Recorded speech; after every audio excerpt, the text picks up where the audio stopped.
Assalamualaikum warahmatullahi wabarakatuh.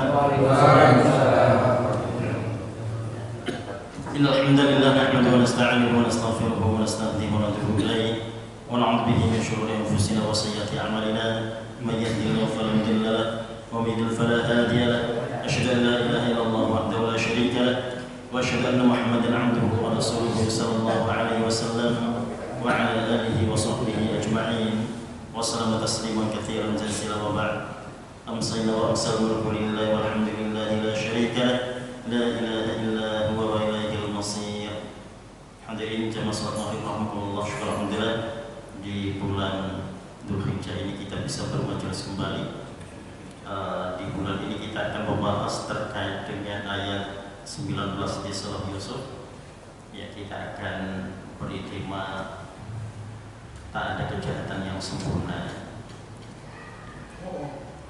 Nah, hadirin, ketika kita bicara terkait dengan keadilan, pasti kita akan mendapati kalimat itu, tak ada kejahatan yang sempurna. Nah, hadirin, dalam kehidupan kita ini, bahkan di akhir-akhir dekade ini kita seringkali mendapati peristiwa tragedi kemanusiaan, menghilangkan nyawa manusia, dan selalu ditutup dengan narasi. Nah, kalau kita bicara terkait dengan narasi yang dijadikan sebagai penutup itu, apakah mungkin kejahatan-kejahatan itu akan terhenti dengan narasi? Jadi nampaknya selama ini kita seringkali mendapati kejahatan-kejahatan itu seakan-akan berhenti dengan adanya narasi. Tapi apakah kemudian narasi itu akan mengalahkan logika? Maka logika tidak akan pernah bisa dikalahkan oleh narasi. Ya. Jadi logika, akal, ciptaan Allah yang begitu taatnya seperti halnya ketika Allah menciptakan air. Jadi air itu akan mengalir ke tempat yang rendah. Ketika dia ditahan dan makin ditahan, maka dia akan bisa memporak-porandakan apa saja. Dia akan bisa menghancurkan apa saja. Nah, disinilah kemudian kita dapati bahwasanya narasi-narasi yang digunakan untuk menutup kejahatan itu sulit untuk bisa dikendalikan. Jadi suatu saat akan terbongkar di situ. Dan kalau kita kembali pada surah Yusuf ayat ke-19, kita mendapati ada kalimat yang disebut oleh ayah Nabi Yusuf, yaitu Nabi Yakub. Nah, apa kalimat yang diangkat di saat itu? Ada kalimat wallahul musta'anu ala ma tasifun. Allah adalah tempat bermohon, Allah adalah tempat meminta dari apa yang kalian ceritakan, dari apa yang kalian narasikan. Ya, nah, narasi yang pertama kali kita dapati di surah Yusuf ini adalah diungkapkan oleh saudara-saudara Yusuf. Ya, jadi mereka menutup kejahatan mereka dengan narasi yang mereka buat. Ya, kemudian disampaikan pada sang ayah. Nah, hadirin, narasi yang mereka sampaikan juga diikuti atau ditambahkan dengan bukti-bukti palsu yang lain. Nah, Allah sebut bukti-bukti palsu itu dengan kata al-kadhib, ya, kebohongan di situ. Jadi bukti-buktinya al-kadhib, ada kebohongan di sana. Nah, mengapa kemudian di saat kita mendapati kejahatan-kejahatan yang seakan-akan tidak diungkap dan ditutup dengan narasi itu akan terbongkar dan kemudian bisa disebut dengan istilah tak ada kejahatan yang sempurna? Jadi karena memang Allah lah musta'annya. Jadi Allah adalah tempat memohon, ya.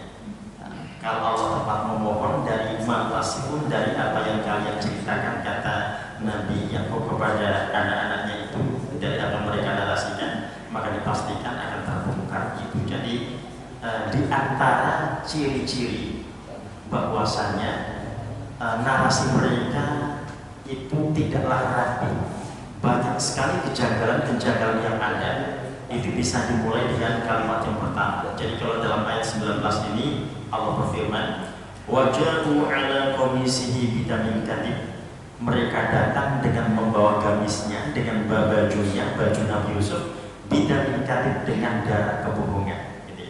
Nah, hadirin, mereka ketika datang ini membawa pakaian Nabi Yusuf, ini kan sudah mereka robek-robek dengan pisau, ya.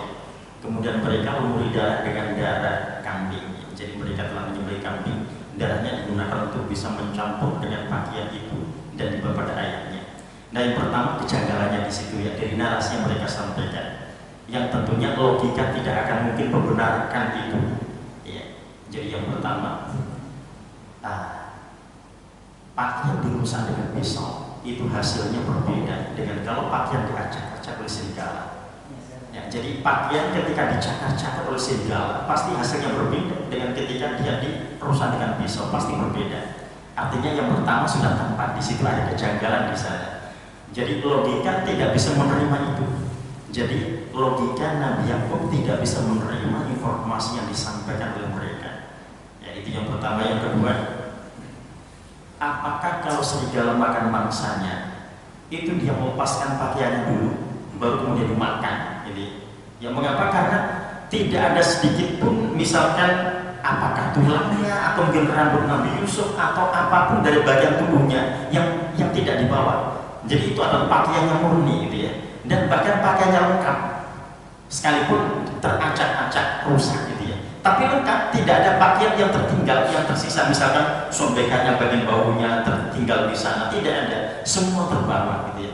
Jadi artinya di situ kejanggalan yang kedua. Jadi apakah mungkin serigala kalau makan itu kalau kayak kita makan lemper gitu ya, ya jadi kita kulitin dulu, kita kelontok ya, kulitnya kita buang, isinya kita makan gitu ya. Nah tentunya serigala tidak seperti itu gitu ya. Ya, nah itu yang kedua, kejanggalan tampak di sana. Artinya logika tidak bisa menerima narasi yang disampaikan oleh mereka kepada Nabi Yakub. Nah kemudian yang ketiga, ada istilah yang Allah sebut dengan bidamin kadhib, dengan darah kebohongan. Ya. Nah, Nabi Yakub ini sudah paham betul mana darah kambing, mana yang bukan ya. Sudah biasa menyembelih kambing, menyembelih domba gitu ya. Ya, jadi tahu persis kalau itu adalah darah domba, darah kambing, itu tahu persis gitu ya. Jadi bisa membedakan mana darah manusia, mana darah kambing. Ya, nah itu yang kedua. Yang alhamdulillah. Apakah mungkin ada kejanggalan yang lainnya? Iya, ada kejanggalan yang lainnya. Jadi ketika akan berangkat merayu sang ayah, nah itu ada kalimat-kalimat yang tampak mereka keseliu gitu ya. Jadi rencananya sudah mereka rencanakan dengan saudara-saudaranya yang lainnya, itu tampak sekali ada kalimat yang tidak bisa diterima oleh akal. Ya, nah di sini kita dapati kalau kita membahas ayat 11 di surah Yusuf ini nanti dalam tajwid, dalam ilmu tajwid itu disebut dengan bacaan ishmam atau tasmimnya. Ya, nah ini adalah satu-satunya bacaan tajwid di Al-Quran dengan istilah ishmam. Di ayat yang lainnya tidak ada, itu hanya di ayat 11 di surah Yusuf saja. Nah kenapa hanya di situ? Karena terkait dengan terplesetnya lisan mereka, terplesetnya lidah mereka ketika mereka menyampaikan itu pada sang ayah. Nah kata apa itu? Ya. Qalu la Yusuf afan. Qalu ya abana, yang mereka berkata wahai ayah kami, malaka la ta'manna ala Yusuf. Ya. Mengapa engkau tidak mempercayakan Yusuf pada kami? Nah di sini ada kata la ta'manna, la ta'manna. Nah itu kalau kita bicara ishmam itu penggabungan, artinya penggabungan ya. Nah penggabungan apa? Penggabungan non sukun ya. Nah, kemudian dengan non tasydid yang berharokat dhammah diikuti alif. Nah itu biasanya akan sudah dibaca Pak ya. Jadi kalau non tasydid berharokat fathah diikuti alif mudah dibaca gitu ya. Misalkan manna, kita akan baca manna gitu ya, mudah dibaca. Nah kalau dhammah ya, jadi tasydid berdhammah diikuti alif. Nah, jadinya kalau kita misalkan menyebut na kalau fathah ya ni, nu, pasti kalau nunya itu yang maju ya, bibirnya maju ketika menyebut nu gitu ya.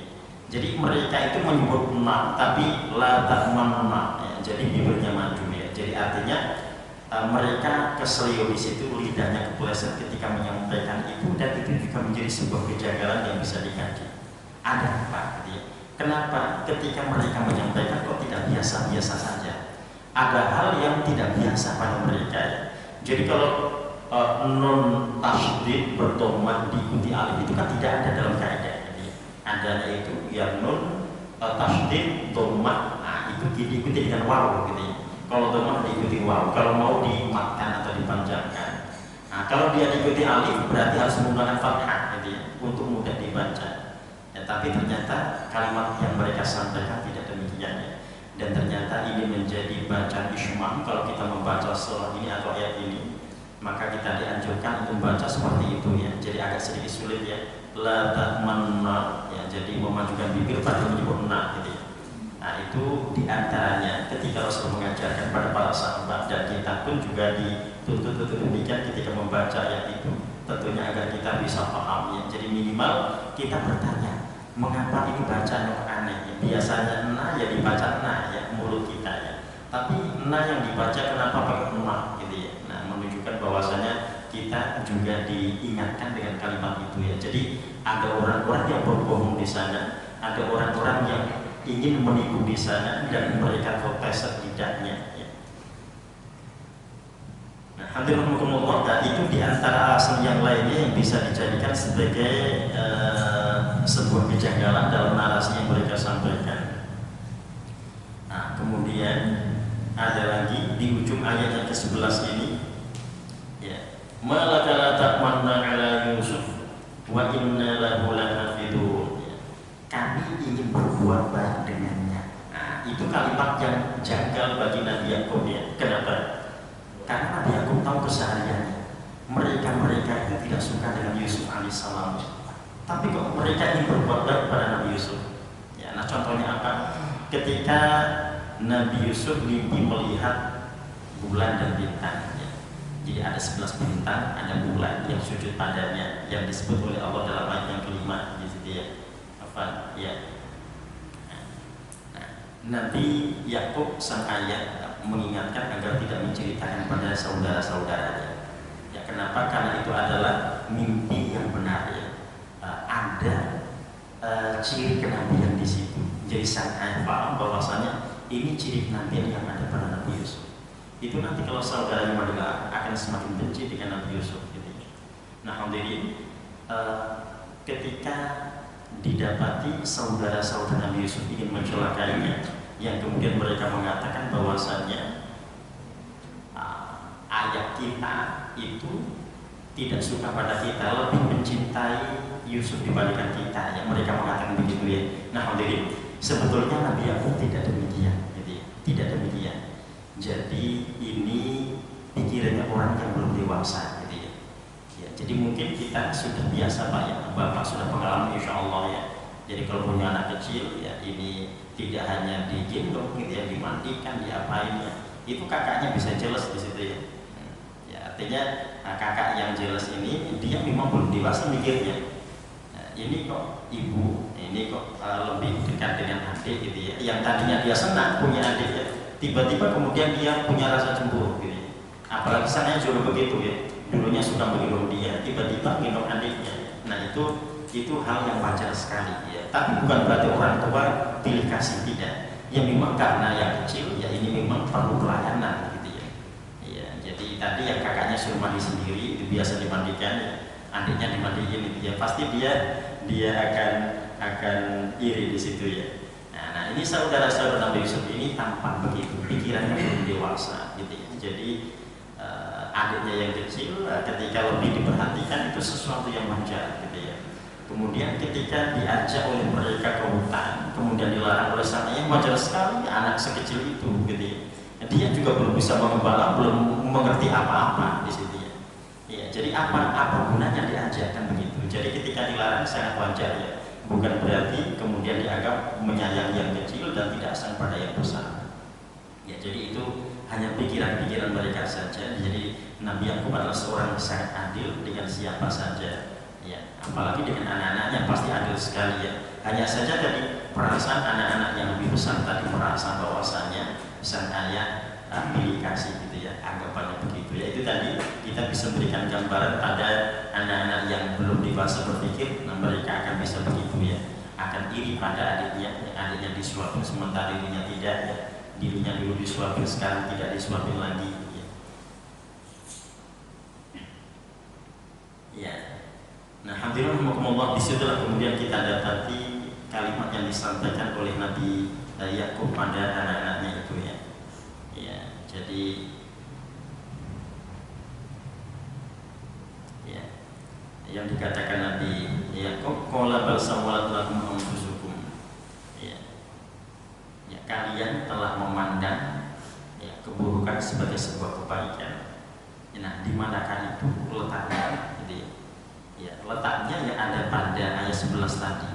Ya, jadi bahwasanya mereka itu mau mencelakai Nabi Yusuf, gitu ya. Tapi kemudian mereka berpikir bahwa di situ kalau mereka berpikir buruk, maksudnya itu ada keburukan, mereka tidak mungkin akan melakukannya. Jadi kalau mereka tetap melakukan, berarti mereka menganggap benar apa yang mereka kerjakan. Ya. Jadi artinya logika mereka sudah mati di saat itu, ketika mereka sudah tidak lagi bisa berpikir ya. Jadi orang-orang berbuat jahat, nah itu disebut dengan kalimat itu ya, bal sawwal lakum anfusukum amra. Jadi logikanya sudah dikuasai oleh nafsunya, gitu ya. Ya, jadi sehingga menganggap bahwasanya perbuatan buruk itu dianggap sebagai sebuah hal yang benar, ya, bukan sebuah kesalahan. Ya.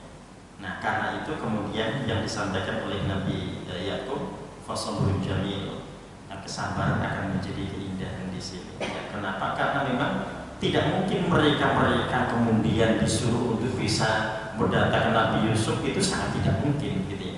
Ya, karena mereka sudah mengatakan Nabi Yusuf dimakan serigala dengan bukti-bukti tadi, gitu ya. Ya, jadi kalau mau dicari itu sudah berat sekali. Makanya kalimat yang disampaikan adalah fasabrun jamil. Jadi kesabaran akan menjadi kebaikan. Nah, inilah anti Allah yang diajarkan pada kita. Jadi mungkin dalam kehidupan kita boleh jadi kita mendapati ada situasi-situasi seperti itu, gitu ya. Jadi ada kejahatan-kejahatan kemanusiaan, pembunuhan di situ, gitu ya.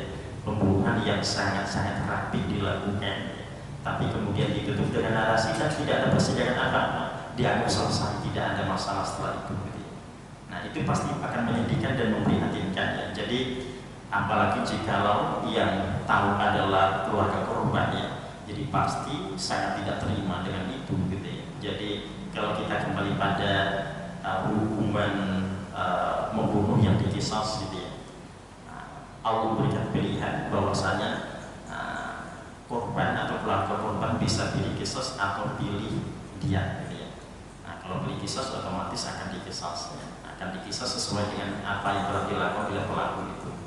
Nah, kalau pilih dia maka akan diganti dengan 100 ekor unta. Nah, sekalipun Allah memberikan pilihan, tapi hampir tidak terjadi. Ada keluarga-keluarga korban termasuk pembunuhan itu, dan mereka pilih dia itu hampir tidak terjadi. Rata-rata mereka pilih qisas, gitu ya. Jadi ini Allah memberikan pilihan pada umatnya, pada umat. Mereka disuruh memilih. Jadi bukan berarti hukum Islam bisa diperjualbelikan, tidak. Jadi saya pernah prihatin terhadap kalimat yang pernah diucapkan oleh pesohor di negeri ini ya. Nah, pernah mengatakan begini, itu dulu kasus TKW, gitu ya. Jadi TKW yang akan dipancung di Arab Saudi karena ada kasus pembunuhan, gitu ya. Nah, kemudian ternyata ada informasi dari sana bahwasanya si S ini nanti bisa lepas dari hukuman pancung bisa ketika dibayar dengan 2,2 miliar ya. Itu berarti sekitar 100 juta ya. Jadi kemudian mengetahui, oh ternyata hukum bisa dibeli ya. Nah, itu sangat menyakitkan ya. Ya, jadi itu kalau keluarga korban yang siap diberikan dia itu karena tadi memaafkan. Jadi ketika memaafkan maka boleh yang bersangkutan atau ini pelaku ini kemudian membantunya, dan Allah memang mempersilahkan itu ya. Ya, jadi diqisas atau pihaknya. Jadi rata-rata pilih qisas, tapi juga ada juga yang mereka tadi memilih dia oleh karena ada sesuatu ya. Nah, jadi mungkin melihat ada hal-hal tertentu yang menjadikan keluarga korban itu dilihat bisa terjadi, gitu ya. Dan ketika memilih dia bukan berarti hukum Islam diperjualbelikan, tidak. Ya memang Allah yang mempersilahkan bagi keluarga korban untuk memilih. Nah, hadirin, kita mungkin pernah mengambil contoh terkait dengan kisos yang itu memang tidak hanya terjadi pada pembunuhan saja. Kisos itu akan menyeluruhnya. Wal anfa bil anfi wal udhuna bil udhuni ya. Hidung dibalas dengan hidung, telinga dibalas dengan telinga. Artinya ketika ada seorang menjadikan hidung kurang berdarah, maka hidungnya akan bisa dibuat berdarah juga, gitu ya. Kalau ada orang yang mengiris telinga orang lain, maka dia akan diiris juga telinganya, akan seperti itu ya. Wal udhuna bil udhuni, jadi sama persis. Jadi artinya kisos itu tidak hanya terjadi pada pembunuhan saja, Tapi pada luka juga ada kisos di sana ya. Makanya ada orang ronjok orang lain tanggal giginya, maka dia akan dikisos gitu. Atau dia boleh diberikan diat kalau dia memilih diat, atau kalau korbannya ini pilih diat maka dipersilakan. Jadi misalkan gigi yang ditanggalkan itu diatnya 5 ekor unta gitu. Ya, nah kalau korban tidak pilih diat maka akan dilakukan kisos ya. Yang bersangkutan akan ditonjok juga hingga tanggal giginya gitu ya. Ya, nah akan seperti itu. Jadi artinya kisos tidak hanya terjadi pada pembunuhan, tapi terjadi pada apa saja. Luka dibalas dengan luka, ya. Gigi tangkal dibalas dengan gigi tangkal, akan seperti itu. Nah, jadi kalau gigi itu diatnya 5 ekor unta. Nah, ini kalau unta itu 30 juta, berarti sudah di atas 100 Pak ya. Di atas 100 juta ya. Jadi artinya gigi kita itu begitu dimuliakan dalam Islam. Artinya dihargai sampai setinggi itu ya. Makanya giginya sakit jangan gampang-gampang dicabutnya, dirawat saja ya, karena harganya mahal itu. Nah kita kalau beli yang begitu tidak bisa dibeli gitu ya, karena ini anugerah Allah ya. Jadi sehingga seorang tidak gampang-gampang mencabut giginya. Nah ini tadi kasus yang terjadi. Jika ternyata korbannya pilih diat maka akan dibayar dengan 5 ekor unta kalau menanggalkan gigi orang lain ya. Ya nanti masa Rasulullah itu pernah ada seorang yang lukai lututnya hingga dia tidak bisa berjalan gitu ya. Nah dia dilukai lututnya pakai tanduk kerbau gitu ya. Nah yang bersangkutan ini ketika dikasih tahu bahwasanya dia bisa menuntut kisos atau bisa menuntut diat. Nah karena ini sudah menjadikan tulangnya bergeser, jadi diatnya itu bukan 5 ekor unta lagi tapi 15 ekor unta ya. Jadi dia sudah tahu kalau dia pilih diat maka dia akan dapat 15 ekor unta ya. Nah, ternyata dia tidak pilih dia pilih kisos ya. Jadi pelakunya akan dikisos, akan dilukai dengan luka yang sama, menggunakan tanduk kerbau yang sama ya. Nah orang itu diingatkan oleh Rasulullah ya, tunggu hingga lukamu sembuh ya. Mengapa begitu ya Rasulullah? Agar nanti ketika melukai pelakunya itu bisa sepadan dengan apa yang engkau alami. Ternyata yang bersangkutan minta di hari itu, tidak mau ditunda ya. Jadi kata Rasul, engkau nanti jikalau ternyata lukanya berbeda, jadi mungkin hasilnya berbeda ya. Jadi kalau sama-sama pincang kan boleh jadi ada satu sembuh duluan ya. Ya nanti kalau ternyata hasilnya tidak sama, engkau tidak boleh menuntut. Tapi nanti kalau engkau nunggu sampai sembuh dulu seperti apa ya, nanti itu tadi bisa ditunda kisahnya. Nah orang itu tetap tidak mau. Ingin di hari itu juga pelakunya dikisos, sehingga pelakunya dikisos kemudian dengan menggunakan tanduk kerbaunya. Nah, dia terluka dan pincang juga sama. Nah setelah sebulan ternyata pelakunya sembuh, dia sudah normal kembali jalannya.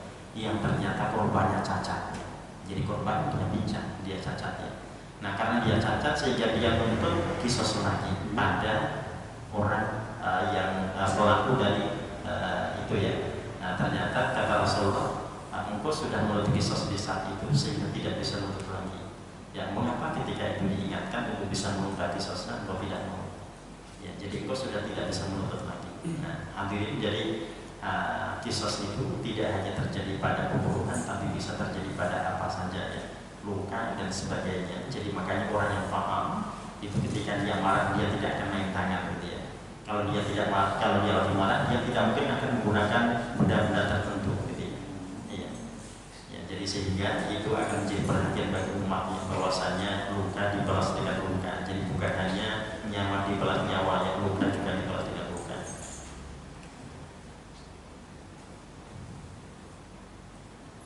Ya. Nah setelah kalimat fasabrun jamil maka Allah musta'an ala tasifun, dan Allah al-musta'an adalah tempat memohon dari apa yang kalian ceritakan atau dari apa yang kalian narasikan. Jadi siapapun yang mereka ingin menutup kasus-kasus tragedi kemanusiaan seperti itu dengan narasi-narasi, otomatis ya lawannya adalah Allah ya. Jadi suatu saat akan terungkap.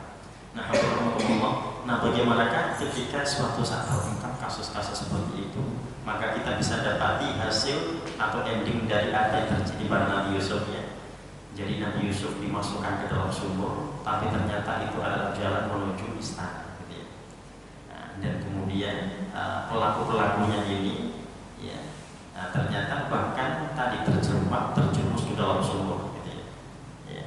Nah, jadi terjadi hal yang sebaliknya di sana. Jadi artinya Allah memberikan keadilan di sana seadil-adilnya terhadap pelaku kejahatan dan juga orang-orang yang ditolimi.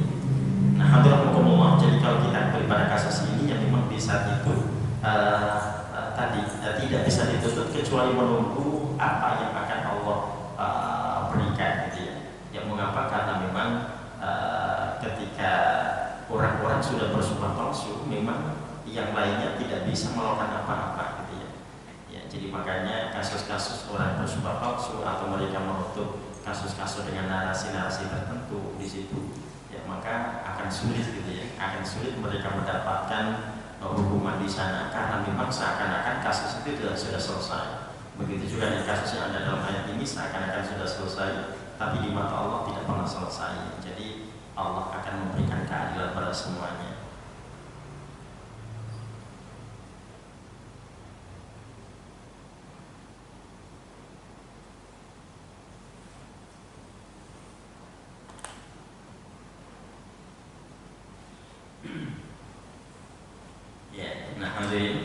Selain ayat 19 ini kita dapati pada ayat sebelumnya kita sudah mendapati begitu panjang kisah yang disampaikan oleh saudara-saudara Nabi Yusuf. Jadi artinya mereka tidak hanya datang dengan bagamis itu saja, tapi banyak drama yang dilakukan oleh mereka.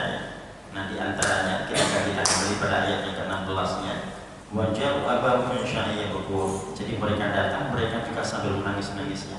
Jadi mereka semuanya menangis ya. Jadi ternyata ada drama di sana selain daripada narasi. Jadi ada narasi, ada bukti palsu dan ada drama juga ya. Ya. Nah, kemudian berikutnya ada cerita bohong yang disampaikan mereka pada ayat berikutnya. Kalau mereka berkata, ya abana wahai ayah kami, inna dhahabna nastabiq. Sesungguhnya kami pergi untuk bermain-main ya. Watarokna Yusuf, dan kami meninggalkan Yusuf. Nah, kenapa adiknya tidak diajak main juga gitu ya? Ya, jadi kok mereka bermain-main sendiri ya, adiknya masih kecil tidak diajak bermain. Ya. Watarokna Yusuf indah matalina, dan kami meninggalkan Yusuf dengan barang-barang kami. Ya, jadi enak banget ya tadi katanya Nabi mereka akan berlakukan baik pada Nabi Yusuf ya. Nah, ini kan dititipi ya, dititipi barang sementara mereka bermain-main. Fakal itu kemudian dimakan oleh serigala. Wa ma anta bimu'minin lana, dan engkau tidak mungkin akan percaya dengan kami walaupun sedikit meskipun kami benar-benar jujur ya. Nah, jadi artinya mereka juga menjual kalimat-kalimat itu pada sang ayah ya. Nah, disitulah kemudian wajah komisi mereka baru kemudian membawa bukti-bukti palsu tadi. Jadi setelah narasi-narasi itu mereka sampaikan. Jadi ada drama, ada narasi, dan ada bukti palsu yang mereka sampaikan pada sang ayah. Nah, hadirin, peristiwa-peristiwa seperti ini bisa terulang ya. Jadi yang berbeda hanya tempatnya saja, gitu ya. Dan yang berbeda adalah pelakunya dan juga korbannya. Tapi model-model yang begini ini akan selalu ada, gitu ya. Nah, oleh karena itu kaum muslimin ketika mereka membaca surah ini tentunya bisa mengambil pelajaran, gitu ya. Jadi agar mereka tidak gampang melakukan kejahatan. Jadi kan pasti dampaknya akan seperti ini. Jadi artinya kita bisa mendapat pelajaran yang luar biasa pada ayat-ayat ini ya. Jadi sementara ada orang-orang yang ternyata mereka bahkan menjadi pelaku-pelaku seperti yang terjadi pada ayat ini. Jadi apakah mungkin mereka tidak pernah membacanya gitu ya? Atau mungkin ketika mereka membaca sekedar membaca saja tapi tidak difahami, sehingga kemudian ternyata mereka tidak sadar kalau ternyata mereka menjadi pelaku-pelaku seperti yang ada pada ayat-ayat ini di surah Yusuf ini. Ya. Nah, alhamdulillah begitu juga semua yang ada di sini terkait di drama atau narasi atau bukti, yaitu pasti akan terbongkar gitu ya. Ya tadi ada kalimat Allah musta'an ala ma tasifun, itu sudah otomatis akan mengalahkan segala-galanya. Jadi makanya tidak mungkin akan bisa sempurna, tidak akan bisa rapi gitu ya. Pasti ada hal-hal yang tidak bisa diterima oleh logika di sana, dan itu mesti ditelusuri. Nah, alhamdulillah oleh karena itu dalam pengadilan seorang hakim itu yang adil dan beriman itu pasti akan sudah bisa membaca gitu ya. Seorang hakim itu sudah bisa membaca apa sebetulnya yang terjadi gitu ya. Ya, jadi bertanya pada saksi A, saksi B dan sebagainya itu nanti sudah bisa membaca gitu ya. Ya, jadi sehingga itu akan bisa ditelusuri, akan lebih memudahkan untuk bisa menelusuri. Tapi tidak sedikit ya peristiwa-peristiwa seperti itu yang ternyata seakan-akan berlarut-larut dan tadi diputar-putar seakan-akan tidak ada ujung pangkalnya. Ya, jadi sehingga kembali pada Allah Subhanahu wa ta'ala. Nah, itu adalah hal yang terbaik yang kami imani oleh seorang yang beriman terkait dengan itu. Nah, hadirin, sebelum kita masuk pada berikutnya, silakan barangkali ada interaksi seputar topik, dipersilakan. Ya, ada yang didiskusikan, dipersilakan.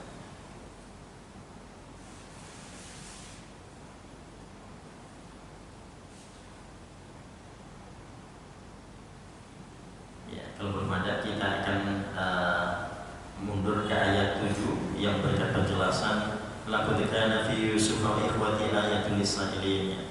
Jadi sungguh benar-benar pada Nabi Yusuf dan saudara-saudaranya itu ada tanda-tanda lisailin bagi orang-orang yang bertanya. Jadi artinya kisah itu menimbulkan banyak pertanyaan ya. Cerita-cerita itu akan muncul banyak pertanyaan di sananya. Nah, begitu juga ketika misalkan kita mendapati ada kasus-kasus atau tragedi kemanusiaan, pembunuhan dan sebagainya yang tadi ditutup-tutupi dengan narasi, nah itu juga akan sama ya, akan memancing pertanyaan, akan menimbulkan pertanyaan. Jadi umat akan bertanya-tanya ya. Ya, jadi mengapa begini dan mengapa begitu itu pasti akan ada ya, karena memang di ayat ini kita mendapati dimulai dengan kalimat itu bahwasanya ayatul lisailin, jadi ada tanda-tanda bagi orang yang tadi asalin yang bertanya-tanya terkait dengan itu. Ya, kenapa demikian? Karena memang penuh dengan kejanggalan dari apa yang mereka sampaikan atau yang mereka ceritakan.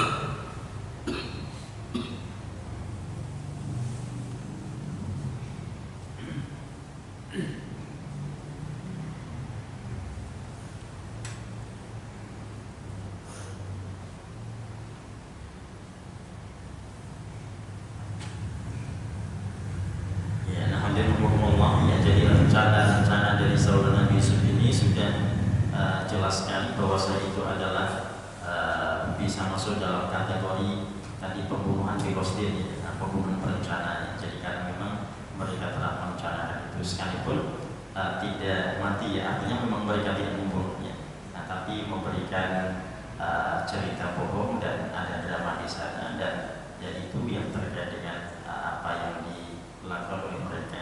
Jadi yang jelas semua tidak ada yang rapi dari apa yang sudah mereka sepakati. Jadi sekalipun kita mendapati ada diskusi panjang pada mereka atau saudara-saudaranya itu, dan sekalipun sudah panjang diskusi mereka dan mereka sudah menganggap rapi, tapi ternyata tidak rapi bagi orang-orang yang masih berpikir logis gitu ya. Ya, jadi mereka sudah menganggap rapi padahal ternyata tidak. Nah, apa itu diantaranya? Ya, diantaranya usulan mereka bermacam-macam ya. Yang pertama, kalau kita kembali pada sebagian saudara mereka yang mengatakan uqtulu Yusuf ya. Jadi ada yang usul agar Nabi Yusuf dibunuh saja gitu ya. Kemudian ada yang usul awitraku Allah ya. Atau ada yang usul dibuang saja, bukan dibunuh tapi dibuang. Itu usulannya bermacam-macam. Yaqulu lakum maju abikum wa takunu min ba'di qauman sholihin ya. Ternyata mereka juga punya rencana yang lain ya, bahwasanya kalau mereka sudah melakukan kejahatan mereka akan menjadi orang-orang yang soleh ya. Ya, jadi ada orang-orang yang mungkin juga berpikir begitu ya, jadi mudah melakukan kejahatan dan nanti mau menjadi orang soleh. Jadi seakan-akan taubatnya akan diterima oleh Allah, padahal kalau kita kembali pada taubat itu jika ada kaitannya dengan orang lain maka tidak cukup dengan 3 syaratnya. Jadi kalau kesalahan manusia terjadi pada Allah kan memang ada 3 syarat mohon ampun padanya, berjanji tidak mengulangi dan menyesal. Tapi kalau ada kaitan dengan orang lain otomatis dia harus islah, menyelesaikan dengan orang lain itu. Jika dia tidak melakukan islah maka Allah tidak mungkin menerima taubatnya ya. Ya, jadi mengapa taubat seorang di ayat 100 surah Nisa itu diterima oleh Allah? Jadi karena tidak ada kaitannya dengan yang lain. Tapi kalau kita kembali pada taubatnya seorang yang ada di ayat 16 di surah Al-Hasyr gitu ya, kenapa kok kembali pada kisah dari Ali bin Abi Thalib di Musnad Muhammad yang menjelaskan terkait berbahaya. Kenapa berbahaya tidak terima tobatnya? Karena tadi terkait dengan orang lain. Ya, jadi berbahaya ini adalah seorang yang cerdas di zamannya. Dia diamanati menjadi seorang pemimpin, tapi zalim dalam kepemimpinannya. Nah, setelah dia lengser, ternyata dia baru sadar kalau dia telah berlaku zalim pada rakyatnya, gitu ya. Dan dia ingin bertobat. Nah, cara tobatnya ternyata dengan cara yang ekstrim. Dia datang ke masjid, kemudian dia melubangi tulang selangkahnya dengan rantai. Ya, dia ikat dengan rantai di salah satu tiang masjid. Nah, dia ketika mohon ampun pada Allah menyesal berjanji tidak mengulangi. Ya memang dia tidak mungkin mengulangi karena dia sudah tidak menjabat lagi. Nah, tapi dengan darah mengucur deras itu menjadikan pada akhirnya dia meninggal. Ya. Nah, di saat itu ada nabi yang dikenal dengan Nabi Syamwil. Nah, itu mendapatkan wahyu jawaban dari barbarnya ini. Ya, dia diterima atau tidak? Ternyata dia tidak diterima taubatnya. Mengapa? Karena kejahatan yang telah dia lakukan pada masyarakat belum diselesaikan. Ya. Jadi orang ketika pernah zalim pada rakyat, ketika dia menjabat, dia belum tentu bisa menyelesaikan ini. Apalagi ketika dia sudah tidak menjabat lagi. Nah, itu yang terjadi pada barbaria. Jadi kenapa barbaria tidak diampunkan? Alasannya adalah ada satu syarat yang belum diselesaikan, yaitu melakukan Islam dengan manusia. Nah, itu yang kemudian kita dapati bahwasanya jika ada orang-orang yang mereka begitu gampang, gitu ya, merencanakan kejahatan, gitu ya, tapi mereka rencana kita nanti tobat setelah itu, kita nanti akan jadi orang soleh setelah itu, ya, dan sebagainya. Nah, itu hampir tidak terjadi, gitu ya, karena tadi ada kesengajaan yang luar biasa yang mereka lakukan. Iya, jadi nanti mau jadi orang soleh. Jadi berbeda dengan ayat 100 di An-Nisa. Jadi dia ketika melakukan kejahatan itu memang dia tidak pernah bercita-cita untuk nanti jadi orang soleh nanti pada akhirnya tidak. Nah, usahanya itu juga jelas dan nyata bahwasanya dia dari waktu ke waktu selalu ingin untuk bisa bertobat pada Allah. Hanya saja dia ini termasuk orang yang ketika bertanya pada seorang alim itu tidak pas, gitu ya. Jadi orang alim itu ketika menjawab tidak pernah berikan jawaban yang pas untuk dia. Ya, jadi ketika dia bertanya apakah orang membunuh akan diampunkan oleh Allah, maka jawabannya tidak. Yang membunuh seorang itu seperti membunuh seluruh umat manusia, tidak mungkin akan diampuni. Nah, dia selalu mendapati itu ketika bertanya. Jadi ketika dia bertanya, kemudian melakukan lagi bertanya, itu artinya memang ada keinginan untuk baik, gitu ya. Tapi ternyata nampaknya jalannya sudah buntu. Dia tidak mendapati jawaban yang pas, gitu ya. Ya, makanya kemudian kenapa yang terakhir, alim yang terakhir yang ke 100 itu kenapa kok tidak dibunuh? Ya, karena ketika dia bertanya jawabannya beda. Oh, siapapun yang dosa apapun yang dilakukan oleh manusia, jika dia mohon kepada Allah mengampuni padanya, maka akan diterima taubatnya. Jadi selama nyawa belum dicabut, berarti orang masih diberikan kesempatan untuk bertobat, dan sebelum matahari terbit dari barat dia juga masih diberikan kesempatan bertobat. Nah, disitulah kemudian tampak sekali tobatnya itu nyata, ya. Dia ingin memperbaiki dirinya, bahkan dia ingin makin memahami seperti apakah ayat-ayat Allah itu, gitu ya. Jadi dalam rangka mendatangi majelis, ya, dia mati dalam perjalanan sekalipun belum sampai di majelis itu, ya. Dan masuk surga karena tadi dia mendatangi majelis itu, orang mencari ilmu itu seperti orang yang berjihad, gitu ya. Dia mati dalam perjalanan. Nah, itu yang kemudian tentu akan sangat berbeda, ya, dengan apa yang direncanakan oleh saudara-saudara Nabi Yusuf di ayatnya ke-9 ini, yang mereka katanya akan menjadi orang-orang soleh setelah itu. Jadi artinya kita mendapati banyak diskusi yang dilakukan oleh mereka, rencana-rencana itu. Jadi dari usulan membunuh sampai dibuang dan sebagainya. Nah, kemudian ada di antara saudaranya yang qala qayyudinuhum la taqtulu Yusuf, ya. Ada seorang yang kemudian tadi usul agar tidak membunuh Nabi Yusuf, ya. Tapi wa'alqu fi wayabatil juz, tapi dimasukkan saja ke dalam sumur. Ya. Yang tak kubang musanyaro agar bisa ditemukan oleh musafir-musafir. Ikutu fa'in jika kalian ingin melakukan itu. Jadi nampaknya ini satu-satunya saudaranya yang berbeda, gitu ya. Jadi yang lainnya ini menghabisinya, tapi ini ya nanti biar ditemukan orang lain saja, biar dirawat oleh orang lain dan sebagainya. Dan ini yang kemudian disepakati, gitu ya, disepakati oleh mereka. Makanya ketika disepakati, kemudian mereka merencanakan bagaimana nanti mereka akan membangun narasi yang akan disampaikan pada sang ayah, gitu ya. Ya, jadi mulai dari merayunya sampai nanti semuanya seakan-akan sudah sempurna, gitu ya. Jadi mereka sudah mengkajinya dan kita bisa bayangkan nanti rahmatullah, mereka itu bukan hanya 2 orang, bukan 3 orang, ya lebih dari 3 ya.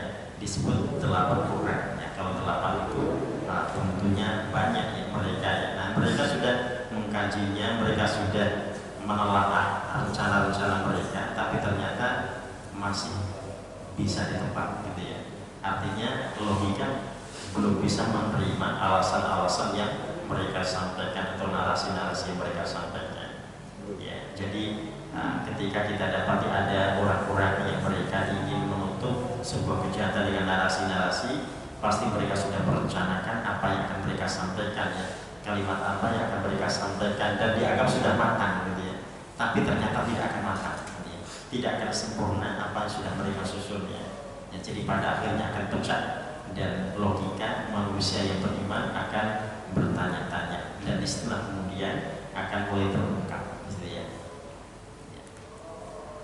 Ya, nah hadirin, ya ini insya Allah hal yang bisa kita jadikan sebagai sebuah pelajaran bahwasanya tidak ada seorang pun yang mereka beriman pada Allah dan hari akhir lantas mereka merencanakan sebuah kejahatan dan berniat nanti akan memperbaiki diri, itu tidak, gitu ya.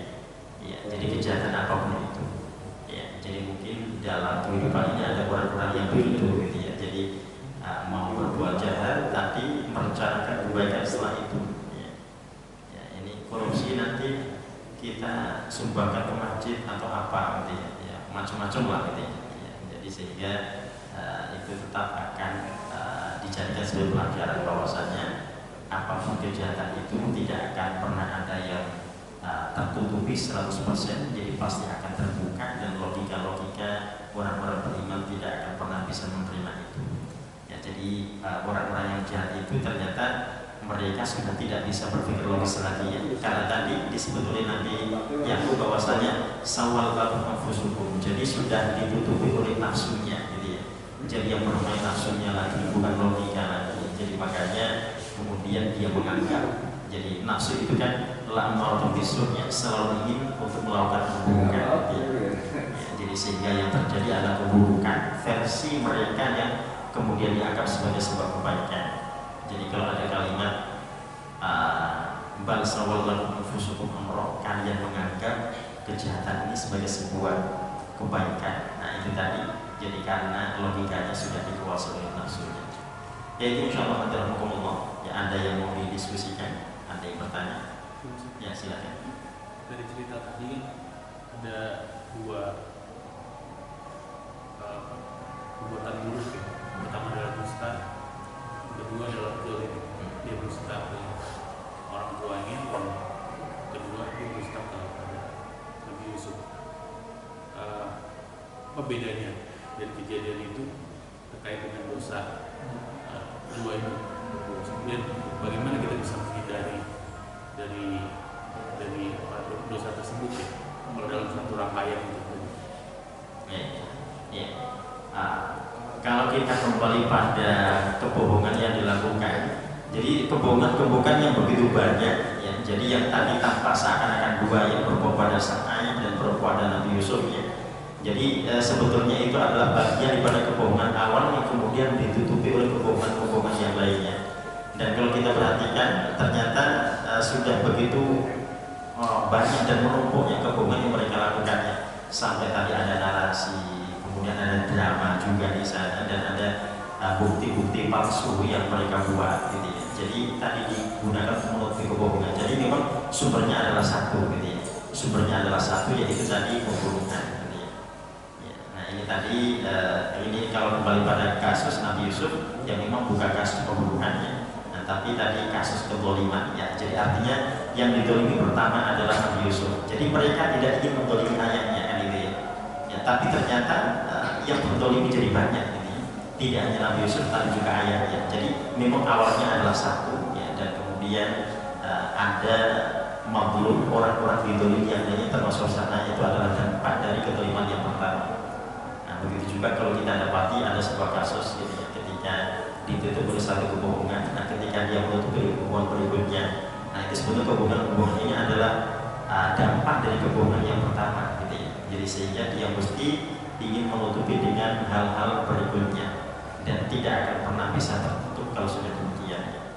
Ya begitu juga tadi yang dilakukan oleh saudara Nabi Yusuf pada Nabi Yusuf ya, jadi pada akhirnya tidak akan bisa tertutupi.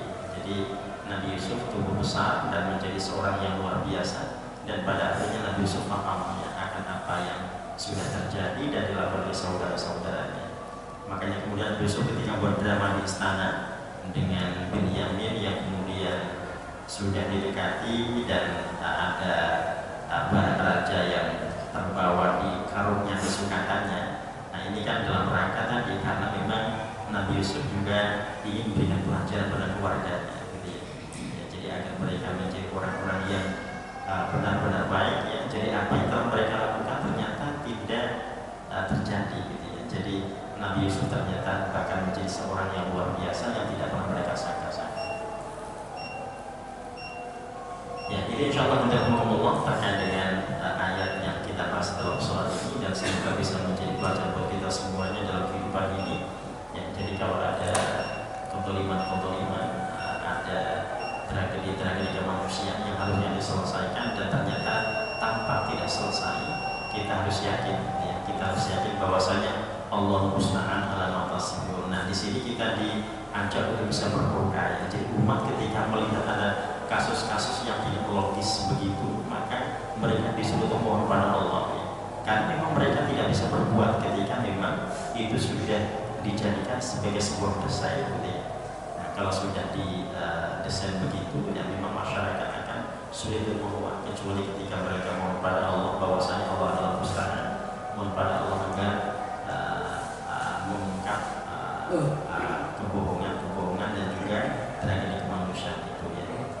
Jadi nanti rentetannya banyak sekali dari sebelum-sebelumnya peristiwa yang model-model begitu banyak gitu ya. Jadi sehingga umat harus banyak mohon pada Allah ya, sesuai dengan apa yang disampaikan oleh Nabi Yakub terkait Allah musta'an ala ma tasifun. Jadi insyaallah kita akhirnya hamdalah dan doa kafaratul majelis. Alhamdulillahirabbil alamin. Subhanallahumma wa bihamdika asyhadu an la ilaha illa anta astaghfiruka wa atubu ilaik. Assalamualaikum warahmatullahi wabarakatuh.